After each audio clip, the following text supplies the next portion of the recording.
হঠাৎই দুজনের দেখা হয়ে গেল প্রায় 20 বছর পর। ঋষি এখন বড় কোম্পানির ম্যানেজার, নীলার চোখে চশমা, এক ছেলের মা। স্মৃতির পাতা উল্টে কি বলবে না বলবে দুজনের কেউই বুঝতে পারছে না। প্রায় 10 মিনিট এভাবেই কেটে গেল।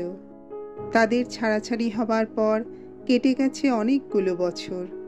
এদিক ওদিক ছুটে ছুটে খুঁজেছিল সে তার সবচেয়ে প্রিয় মানুষটিকে। যে নিজে থেকে হারিয়ে যায় তাকে কি কখনো পাওয়া যায়? তাই স্মৃতি ছাড়া তার কাছে অবশিষ্ট আর কিছুই ছিল না। ঋষি, ভালোবাসো? নীলা, হ্যাঁ।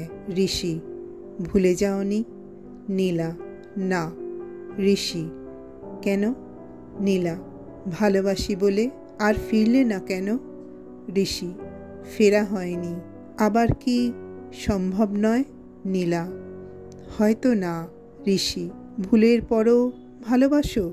নীলা, হ্যাঁ বাসি। ঋষি, কষ্ট হয় না?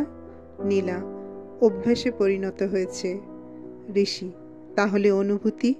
নীলা, হয়তো আছে। ঋষি, নিজের খেয়াল রেখো। নীলা, তুমিও। একরাশ অভিমানের এই কয়েকটি কথাই আঁচড় কেটে দিল দুজনার দুটি মনে। ছাই চাপা আগুনের মতোই জ্বলবে সারাটা জীবন।